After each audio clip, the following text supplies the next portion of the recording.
Hi, in this video we're going to discuss different approaches for object detection. Object detection is a task that combines classification of the content of image with the localization of a bounding box around it. We'll explore the evolution from anchor-based to anchor-free methods, the two families of methods that we use, and we're also going to see a taxonomy in the anchor-based models. We're going to see how we can have single-shot detectors like RCNN, YOLO, and two-stage detectors like faster RCNN. So object detection solves two tasks, the one of locating object with bounding boxes inside an image and classifying what this objects inside the bounding box is. So the object detection model is going to output coordinates, x, y, width, and height that frame each object, plus the class labels and the confidence scores that we have for these class labels. So this image demonstrates detection of vehicles, people, and bikes in a street scene. This could be the output that we see in a self-driving car. Each box provides spatial information saying where the things are. This is the localization part, and semantic information giving us like a label saying that inside this particular box is a person, inside this particular box there is a car. So we see that we have a regression problem computing the location of the bounding box and its dimensions is a regression problem. We're trying to estimate these coordinates, and then we're going to have a distance between the predicted bounding box and the true box, the one that we have in the ground truth dataset. We have some labels in which people have labeled where the bounding box is supposed to be, and we're going to train our model so that it puts its own labels, its own bounding box as close as possible to this one. We're also going to have another function. We're going to have the cross-entropy loss being used to tell us how good is our classification. And this is the setup that we have in most architectures. You're going to have some regression loss for the bounding box, comparing the bounding box that we are giving as prediction output with the true one that was in the labeling dataset. And then we have also the cross-entropy loss for the classification. How confident are we that what we're seeing in this particular image is a person or a bike? The network is going to output both these class probabilities and the box coordinates. Like we're going to have this probability for this being a bicycle with some number, and here we evaluate the cross-entropy loss. And then we're going to have the coordinates for the bounding box, and here we can also evaluate a loss. How off are we in these coordinates? And we can do this with any regression loss function like L1 loss, the absolute error, or we can use the Euclidean distance, the L2 loss.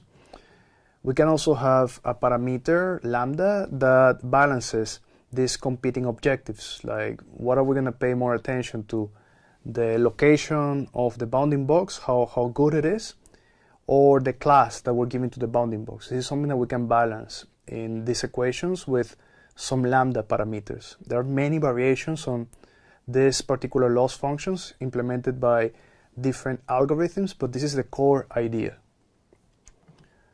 So here we see the challenge of partitioning an image into boxes.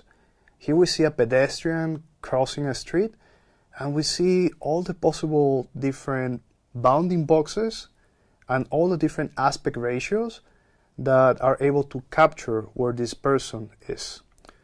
So there are two different approaches for locating people or objects on images. We can have anchor boxes, which are predefined templates that have multiple scales, or we can have some key point identification, like some direct prediction of what are the object boundaries for every query pixel.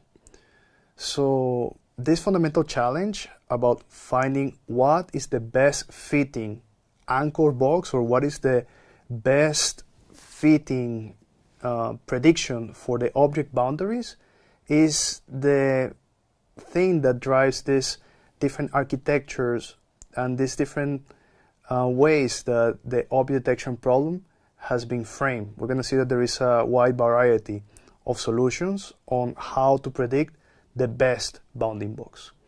Let's start discussing anchor boxes. So anchor boxes are like templates. We have here a template in which we have defined like 3 aspect ratios, like square bounding boxes, also rectangular bounding boxes. Some have like more width than height, and the other way around. And then we have 3 different sizes for them, like 64 times 64, 128 times 128, could be 256 times 256 when we have the 1:1 aspect ratio. And then we scale this in the different aspect ratios. That gives us this sampling grid. The image that we see on the right demonstrates how we have overlapping anchors at different scales, and each one of these anchors becomes a candidate for object detection. So after defining a small number of possible anchors and their box sizes and their aspect ratios, we're faced with a challenge, and that is that we're going to have hundreds of thousands of them in most images. So the right image here shows all candidate bounding boxes. We're going to have this class imbalance in which we're going to have too many negative examples. Like we're going to have most of the bounding boxes in the image correspond to background objects that we don't really care about. And this is going to tax the model. This is something that we need to filter out somehow, because we're going to have a computation overhead during inference. We're going to have like a lot of these negative samples being processed, and they're also going to be impacting the accuracy of our algorithms. Because if, for example, we say that there's nothing of interest on an image that has object of interests, then we're going to be getting this prediction right in most cases, which is going to make the model harder to train. So the field of object detection, when it's based on anchor boxes, splits into 2 competing architectures. We have single-shot detection, which is faster, and then we have the 2-stage detection approach, which is usually more accurate. In the 2-stage detection approach, we have first a proposal of regions, a proposal of anchor boxes that are good candidates for having a foreground object, and then we have a second stage where we finally classify these proposals. In the single-shot detector, we don't have this. We just classify all the proposals at once. So the single-shot detector is usually faster in inference, but at a cost of accuracy, whereas we have the other situation with the 2-stage detector model. The most famous of these 2-stage detector models is faster RCNN, which first has this region proposal that is basically a network that is going to classify the anchor boxes as being foreground or background, and after it has determined that something is foreground, that something has a high probability of being an object of interest, we actually crop this section from the original features that we have in the convolutional network that provides the base features. This is something that we do with something called region of interest alignment, and we finally put this into the classifier to give us the prediction, saying that this particular bounding box that is very likely to be foreground has a bike, for example. So then we have the approach in which we don't have anchor boxes. This is what the latest, at least at this point in time, the latest version of YOLO is YOLO 11. They have removed the use of anchor boxes, and instead it predicts the distance to the box edges. This has some benefits. The main benefit is that we have fewer parameters to tune. We don't need to design the anchor shapes. We don't need to think about whether it's more likely for us to see the objects as square objects or as rectangles, or if they're going to be like very close or very far away from the camera, because this is also going to affect the size of the aspect ratios. This is simpler. This is something that gives us less parameters to tune. And a key advantage that we have here is that we don't need to think about that. We don't need to think about which are the anchor shapes that are the most likely to give us good performance in our model. So this is more flexible, and so each approach has distinct trade-offs. The anchor-based approach is one that is going to be able to handle the occlusion well, and is going to be able to excel at multi-scale detection. So if you have an object that is partially covered during the run of an anchor-based model, you're going to have a high probability of catching it, because you have a template that is going to evaluate its objectness. It's going to evaluate whether it corresponds to one of the classes of interest. The downside is that it's a bit more complex to tune. The anchor-free approach is simpler and has fewer hyperparameters, but it struggles with occlusion. So we need to choose whether we use one approach or the other based on the application. Then we have this model that has become quite popular in recent years that is called DETR. And this one, instead of using anchor boxes or using the grid-based approach that we saw in YOLO-11, uses something called object queries, which are some learnable embeddings. And these learnable embeddings have a maximum number. If we have 100 object queries that are learnable, that means that we're going to have at most 100 objects being detected in a particular image. So this particular architecture has shown very good performance and is relatively simple to implement. It's a combination of a convolutional base for extracting features, and then a self-attention transformer layer that is able to produce this very high quality bounding boxes. This method has become very influential and is the basis of another powerful approach called grounding DINO. DETR is the basis of grounding DINO. Grounding DINO is this method that is very similar to CLIP, and here grounding refers to connecting language to real-world objects, and here it's linking text descriptions to image regions. In the grounding DINO paper, they call standard object detection closed set object detection. And this is in contrast to what they call open set or open vocabulary detection. What is an open vocabulary?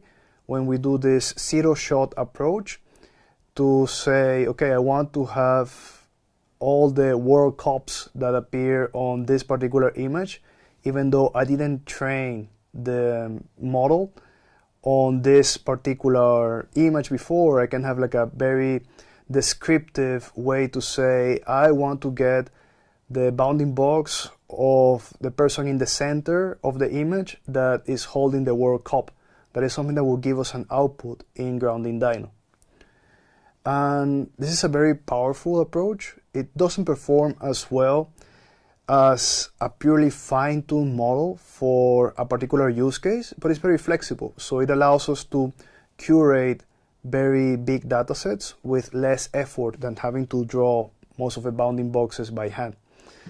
So we see that the architecture has some cross-model attention. It uses a transformer decoder to align the text and image features, and it's able to perform quite decently, even though it's trained on a dataset that is not that big, especially if we compare it to the datasets that were used to train CLIP. CLIP was trained on 400 million images, whereas grounding DINO was only trained on 8 million images and has some very decent performance.